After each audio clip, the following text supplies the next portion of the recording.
First of all good morning all of you. I hope सभी अच्छे होंगे। इससे पहले 12th क्लास में हमने चैप्टर 1 कंप्लीट कर लिया है। आज हम नेक्स्ट चैप्टर स्टार्ट कर रहे हैं, अपना चैप्टर नंबर 2 ITF। देखो, आई का मतलब होता है इनवर्स, टी का मतलब होता है ट्रिग्नोमेट्रिक,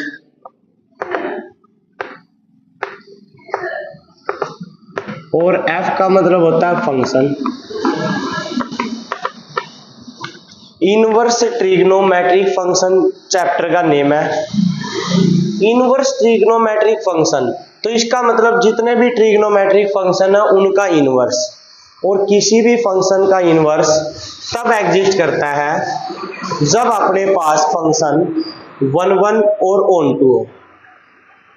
अब 1 1 और ऑन टू आपको पता है, 1 1 होता है जिसकी डिफरेंट एलिमेंट की डिफरेंट इमेज हो, ऑन टू जिसमें अपने पास कोडोमेन में कोई ऐसा एलिमेंट नहीं हो जिनकी कोई प्री इमेज न हो, सभी की प्री इमेज होनी चाहिए। तो इसका मतलब 1 1 और ऑन टू फंक्शन प्रूव होना चाहिए, तब जाके हमारा इनवर्स एग्जिस्ट करेगा। और इनवर्स जैसे मान लो अपने पास एक f(x = y) ये फंक्शन है, और ये 1 1 ऑन टू है, तो हम इस f को इस साइड लेके जा सकते हैं, इसका इनवर्स हो जाएगा f इनवर्स y। अब यहाँ पर तो ट्रिग्नोमेट्रिक फंक्शन की बात की है, तो इसका मतलब जितने भी अपने पास ट्रिग्नोमेट्रिक रेशियो हैं, y = sin x, y = cos x, y = tan x, y = cot x, y = sec x और y = cosec x, इनका इनवर्स भी आप इससे पहले वाले चैप्टर में जो फर्स्ट चैप्टर था उसमें आपको बताया था कि y = cos x। cos x है वो एक 1 1 और ऑन टू फंक्शन नहीं है, तो आप बोलोगे इसका इनवर्स एग्जिस्ट नहीं करेगा। इन सब का इनवर्स एग्जिस्ट नहीं करेगा क्योंकि ये सब 1 1 और ऑन टू नहीं है। लेकिन अगर हमें इनका इनवर्स एग्जिस्ट करवाना है तो इन सब फंक्शन को 1 1 और ऑन टू बनाना पड़ेगा, और 1 1 ऑन टू बनाने के लिए चलो हम पहले स्टार्ट करते हैं sin x से, इसी से आपको समझ आ जाएगा। जैसे मान लो y = sin x ये है, आपको यहां पर आज का ग्राफ रिप्रेजेंट करके बताता हूं मैं। ये अपने पास 0 है, ये अपने पास π/2, ये पाई, ये अपने पास 3π/2, ये 2π, ये 1 और ये -1। ऐसे यहाँ पर -π/2, माइनस का पाई, माइनस का 3π/2 और माइनस का 2π। ठीक है, सभी वैल्यू पुट करते जाओ। पहले 0 पुट करेंगे यहाँ पर x की जगह पर, तो ये 0 ही आ जाएगा। फिर π/2 पुट करेंगे तो 1 आ जाएगा। फिर पाई पुट करेंगे x की जगह, तो y sin पाई की वैल्यू 0 होती है।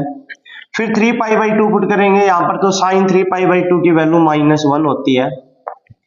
और फिर 2π पुट करेंगे तो इसकी वैल्यू 0 होती है।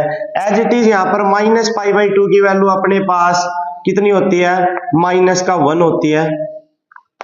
पाई की वैल्यू 0 होती है।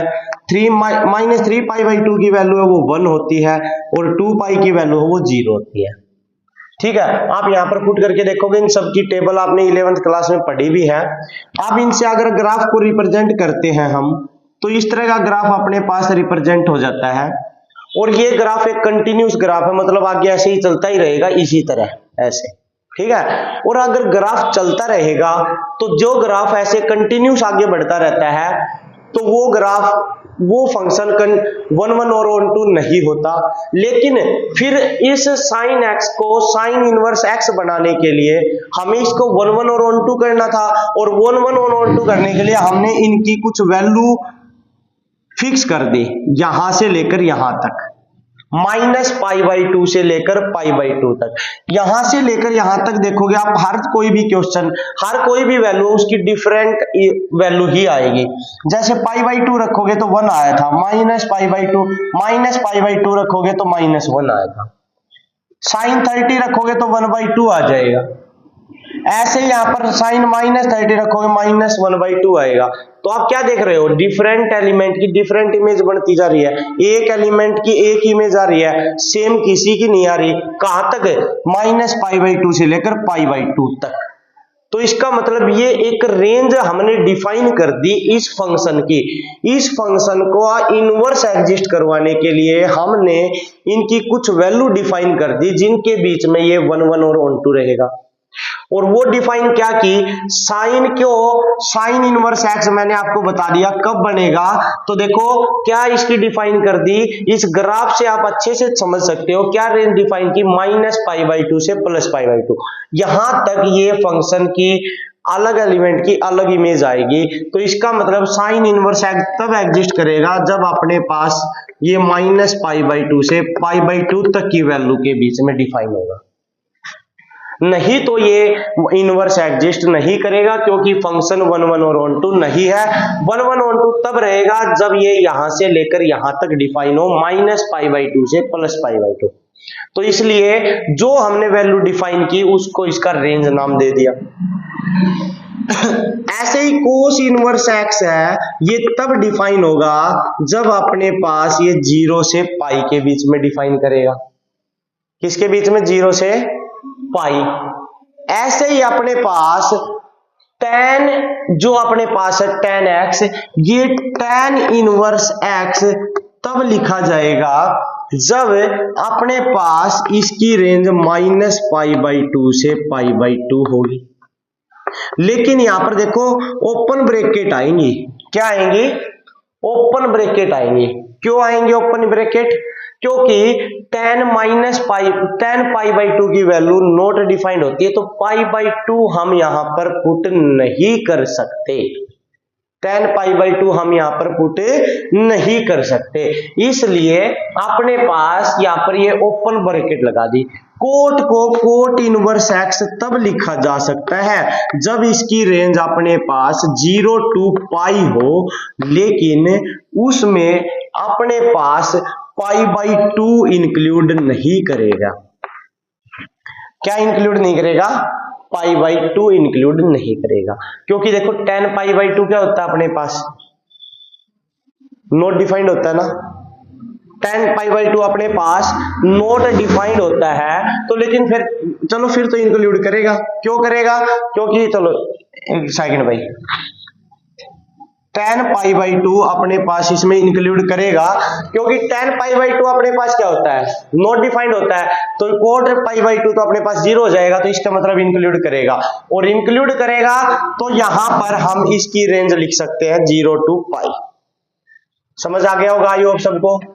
अब इसके बाद एक चीज और याद रखना, लेकिन 0 इंक्लूड नहीं करेगा क्योंकि tan 0 0 होता है और tan पाई भी 0 होता है, तो कोट 0 नॉट डिफाइंड हो जाएगा, इसलिए स्मॉल ब्रैकेट लगा देनी है। अब अपने पास जो sec है वो sec इनवर्स x कब लिखा जाएगा, जब अपने पास उसकी रेंज क्या होगी, 0 to पाई होगी, लेकिन उसके अंदर π/2 इंक्लूड नहीं करेगा क्योंकि अपने पास π/2 कोस π/2 होता है 0, तो sec π/2 बनेगा नॉट डिफाइंड, इसलिए ये वाली वैल्यू यहां पुट नहीं कर सकते। इसके बाद कोसेक वाले को कोसेक इनवर्स तब लिख सकते हैं जब अपने पास इसकी रेंज -π/2 से +π/2 होगी, लेकिन इसके अंदर भी अपने पास 0 इंक्लूड नहीं होगा क्योंकि साइन 0 होता है 0 और कोसेक 0 नॉट डिफाइंड हो जाएगा। तो ये सब फंक्शन का इनवर्स तब एग्जिस्ट करेगा जब ये इस रेंज के बीच में रहेंगे, और इन रेंज के बीच में जो अगर इनकी वैल्यू कंटेन करेगी उस वैल्यू को हम प्रिंसिपल वैल्यू बोलते हैं। प्रिंसिपल वैल्यू, कौन सी वैल्यू को, जो वैल्यू इनके रेंज के बीच में रहेगी। अब इसके बाद देखो आगे बढ़ते हैं, यहां तक आई होप सबको समझ आया होगा। अब ये तो इनवर्स आपको ग्राफ से अच्छे से पता चल गया होगा, ऐसे इन सभी का ग्राफ बना के आप देख सकते हो इनकी रेंज को अच्छे से। इसके बाद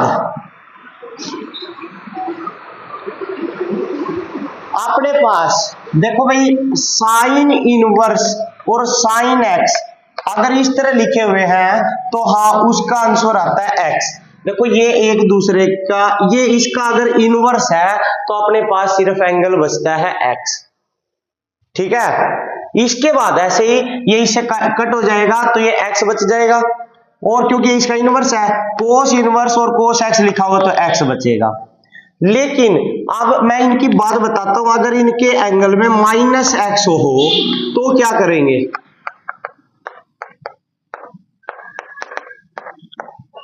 coat inverse minus x, sec inverse minus x, cosec inverse minus x. ये हो देखो साइन में, इनमें, टेन में, कोट में, कोसेक में, सब में माइनस बाहर आ जाता है तो ये आ जाएगा अपने पास क्या, माइनस का साइन इनवर्स एक्स। ये कोस वाले को अगर इस माइनस को हटाना है, देखो कोस में माइनस बाहर नहीं आता और बाहर नहीं आता, तो इस माइनस को अगर हटाना है तो इस एंगल को पाई में से माइनस कर दोगे, जो अपने पास एंगल बचेगा वो, जैसे x है ना तो उस x को पाई में से माइनस कर दोगे, जो एंगल बचेगा वो आंसर होगा। ऐसे यहाँ पर tan में से ये तो बाहर आ जाएगा तो tan इनवर्स x, इसमें से फिर बाहर आ जाएगा तो माइनस का कोट इनवर्स x, इसमें से एंगल बाहर माइनस बाहर आता नहीं है सेक में से, तो फिर इसको क्या करेंगे, इसको फिर पाई में से माइनस कर देंगे और इसको हम लिख सकते हैं माइनस का कोसेक इनवर्स एक्स। तो ये सब चीजें आपको अच्छे से याद रखनी है। इन कोस और सेक को छोड़कर बाकी सब में एंगल में से माइनस बाहर ले आएंगे, बाकी इन सब में कोस और सेक में, इन दोनों में हम एंगल के माइनस को हटाने के लिए उस एंगल को पाई में से माइनस कर देंगे। अब मैं एक एक एग्जांपल देता हूं आपको। जैसे एग्जांपल देखो, मान लो पहला एग्जांपल अपने पास ये है, साइन इनवर्स 1/2 है। देखो अगर यहाँ पर साइन इनवर्स लिखा है ना तो ये वैल्यू भी साइन में ही पुट करनी है आपको। साइन में पुट करोगे क्या बन जाएगा, साइन 30 पर ये वैल्यू होती है और साइन 30 पर होती है तो 30 को हम क्या लिखते हैं, π/6, इससे ये कैंसिल, क्या बचेगा π/6। अब ये देखो ये π/6 वाली वैल्यू इसके बीच में आती है, इसकी रेंज के बीच में, अगर आती है तो आपका आंसर राइट है, नहीं आती तो आपको वो उसकी रेंज के बीच में लेके आनी है, या तो पाई में से माइनस करके या 2 पाई में से माइनस करके या ऐड करके, कैसे ना कैसे करके लेके आनी है। ऐसे ही यहाँ पर अब मान लो इस तरह का लिखा हो कोस माइनस का 1/2। अब देखो कोस इनवर्स, ये वैल्यू अपने पास कोस में कितने पर होती है, 60 पर, और 60 को क्या लिखेंगे π/3, माइनस लिखा हुआ है तो माइनस लगा देंगे। लेकिन मैंने अभी क्या बताया था, कोस में माइनस बाहर नहीं आता, और बाहर नहीं आता तो उस माइनस को करने कैंसिल करने के लिए क्या बताया था, उसको क्या लिखेंगे, पाई माइनस जो x की वैल्यू आई है अपने पास, ये एंगल की कितनी आ गई, π/3, तो हम इससे ये कैंसिल कर देंगे और ये वैल्यू लिखने के लिए इस माइनस को हटाने के लिए इसको पाई में से माइनस कर देंगे, pi minus π/3, 3 LCM 3 pi minus pi, ये बच गया 2 π/3, ये आपका आंसर होगा। आई होप आपको इसके क्वेश्चन सोल्व करने अच्छे से आ गए होंगे। इनकी प्रिंसिपल वैल्यू निकालनी, मैंने बताया प्रिंसिपल वैल्यू वो होती है जो इनकी रेंज के बीच में अपने पास कंटेन करती है। अगर इनकी रेंज के बीच में नहीं है तो उसको रेंज के बीच में लेके आना है, तभी आपकी प्रिंसिपल वैल्यू फाइंड आउट होगी। तो प्रिंसिपल वैल्यू वो होती है जो इनकी रेंज के बीच में कंटेन करे। तो इस तरह से आपको फर्स्ट एक्सरसाइज के जितने भी क्वेश्चन है सोल्व करने हैं। आज ये अपने पास 2.1 एक्सरसाइज का इंट्रोडक्शन था। आई होप आप सभी को समझ आया होगा। तो आज के लिए इतना ही, बाकी हम एक्सरसाइज नेक्स्ट वीडियो में करेंगे। तो thank you and have a nice day.